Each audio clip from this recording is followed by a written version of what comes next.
Alright guys, HukeCar back again today. I hope you're all doing well and enjoying your day so far. Despite Illy individually playing rather well since his return to OpTic Texas' starting lineup, their results and performances haven't quite been the same. Is it an issue on the SMG side? Does Shotzzy need to play a little bit less aggressive? Or do they just need to get on the same page, Scump and Shotzzy, if they really want to take their gameplay to the next level going into the World Championship? Very much enjoyed your thoughts in the comment section below. Hit the like button if you enjoy. Subscribe if you are new as always. I would greatly appreciate it. It really helps out the channel. Thank you very much indeed for doing that one. First of all, thought this is awesome, honestly, looking back in the day. Formal tweets this out, hashtag T2B, with them, Formal and Scump kind of combined here for just some ridiculous numbers back in the day. OpTic versus Envy, comeback uplink. This is effectively like they just never lost this map pretty much. Like, I think at the end of the year they did sometimes, but I mean, yeah, they were just so good at this map, man. Like, this OpTic team, when it was first put together, was so difficult to stop. And I mean, yeah, I do just kind of miss the jetpack days watching gameplay like this, and that guy just got absolutely well started. And even as Scump says, God, that was pretty hot back in the day as well. So good times, but of course, well, the World Championships are coming up rather soon on the Call of Duty side for a game like Vanguard. Not quite maybe the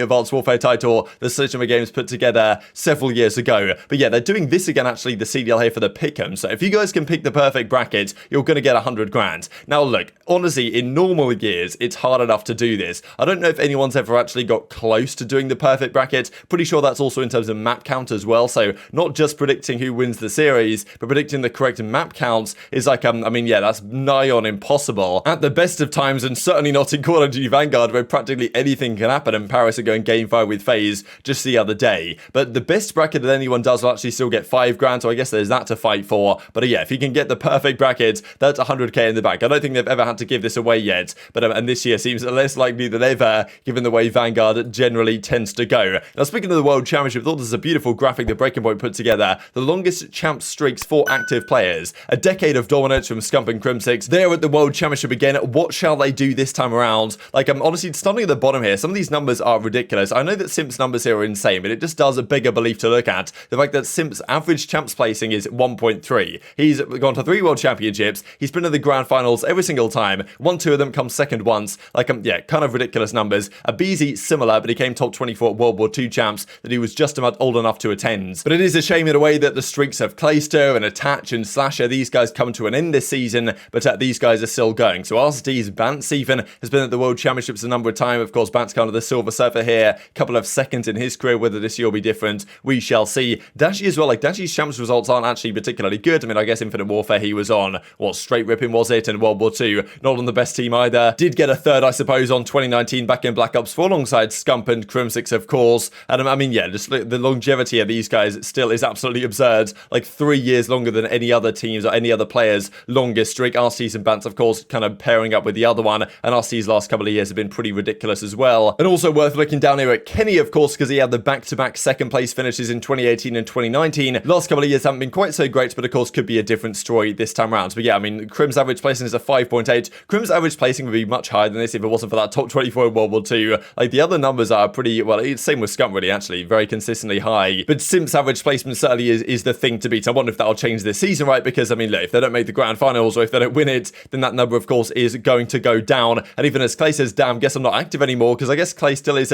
he's not an active player, but he's still on the bench in the league, I suppose. And he doesn't really have the streak anymore, but he is going, I guess, as a substitute for the team. So he was kind of wondering about that, really, because I guess Clay technically is a sub for the New York Subliners. Whether that really counts, though, as going to champs, I suppose, is a different question mark. If he somehow plays a match, I guess he does count. But he is saying here that he did actually win one series with the team earlier on in the season, so he did contribute 10 points, which did honestly make a difference in the qualification. So, like, I'm not really sure this counts, to be honest, but Clay's trying to find a way to kind of continue his champs streak going on through 2022. Of course, Crimsix at the top of this list. He was tweeting about this, right? This fantastic image right here. Like, he's obviously been working on his forearm, so you've got to respect it. And he reckons he's been doing some sort of wrist exercise, whatever that might be. Like, to make gaming for long sessions painless. Apparently, he's going to pretty much reveal all rather soon, doing like a video on this. He's been doing some sort of exercises, so seems to be paying off for him, right? So fair play. Crim at, age of 29 or whatever he is, yeah, as he says right here, he's still on the grind. Love to see that one. And then there was this tweet from Crim, which, as Octane says, probably should have stayed in the drafts, but acts as maybe a rather nice foray into what we're going to talk about, the OpTic Texas right here. So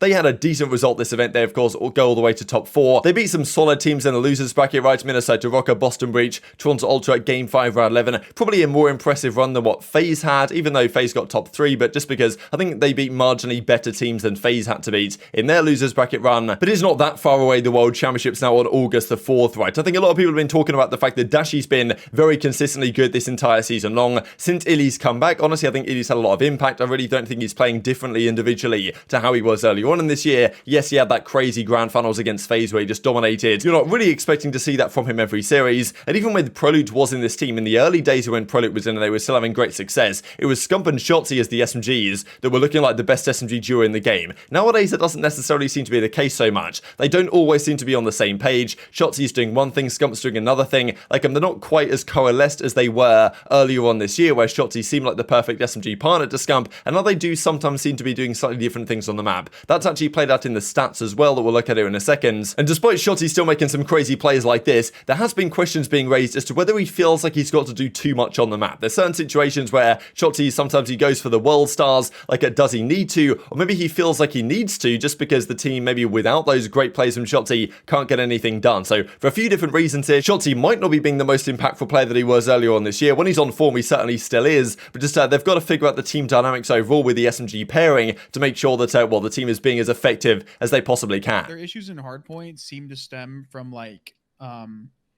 pacing issues. It just seems like their subs struggle to get on the same page. It's not because I'm not saying Scump is bad. I'm not saying Shotzi's bad. I'm saying they struggle to get on the same page consistently because they're playing at 2 different paces. Because a lot of the time, if you watch their series, it just seems like Shotzzy is off making a play somewhere, and then like Seth is somewhere else. Like they're not like creating that like Nero Vivid dynamic where they're kind of just like always on top of each other, helping each other out, you know, fighting that aggression. It's like even like the Simp and aBeZy aspect, like they're always separated. It seems like you'll watch it. You can even watch it in their searches sometimes. Like Shotzzy will just find an opening while like Scump, Dashy, and Ender are just kind of like off doing their own thing. It's weird. It's about finding a right balance, because even like LA Thieves, that was a problem with them early on in the year, like finding that cohesion between their subs and then their subs communicating to their ARs. I mean, that's something that they talked about a lot. And look at what Kenny and Envoy were doing this weekend, right? Like they got on the same page, and you've seen it in their gameplay, the way they were moving around the map. I agree with you, Chris.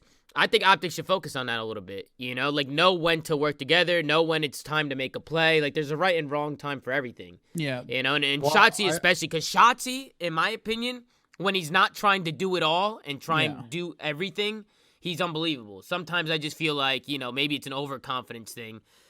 He tries to world star too much. And you can see it in his stat line sometimes, and even in his gameplay sometimes. Like, granted, the guy's a highlight machine. Sometimes you just like you see the things that he does, and you're like, how the fuck is he getting into these situations? Like, there was like something that Austin or Slasher once said before that resonated with me, and it's basically like, if a team is playing well, good Call of Duty, the game should feel easy. Right. And when like you're running into multiple scenarios in a game where it just seems like you have to world star, your team is playing wrong. Like they just have to improve on their team synergy as SMGs for sure. So of course we saw what Crim did with this, right? Putting of course Shotzzy in the A tier, Dashy in the A tier, Scump in the B tier. Was kind of thinking, okay, is he C tier, B tier, A tier, whatever? Like he put him in the S tier briefly for subs to his Twitch channel, but eventually changed his mind and put him right here. But yeah, thought what the guys were saying on the flank was rather interesting. The fact that Shotzzy feels like he's got to world star people all the time, and maybe the SMGs aren't quite on the same page. The pacing isn't quite right. The team synergy isn't quite there as it was before. Because I think Dashy and iLLeY individually have been pretty much as good now as they were all season. But, you know, Scump and Shotzzy don't seem quite as impactful in an SMG pairing. And it's probably not because individually, like, their levels have fallen off. They might just not be playing quite well enough alongside each other as they were earlier on this year. And I do like looking at these numbers to try and compare things here, actually. So this is the Major 4 tournament. And one of the things that is actually the biggest difference here between, like, Dashy's numbers, actually, like, even before we talk about the SMGs, between Stage 4 qualifiers or the Major 4 tournament themselves, and actually when they were dominating earlier on in the qualifiers. So this is the difference between, this is Major 1 and the Major 2 qualifiers, where they went on a 9-0 series run. And honestly, their Search and Destroy at Major 4 compared to their Search and Destroy earlier on this year where they were dominating was relatively similar. It was really their control and also their hardpoint that has not been quite as good. But look at this, actually. Dashy, during their dominant period, had 60 seconds almost per 10 minutes in the hardpoint.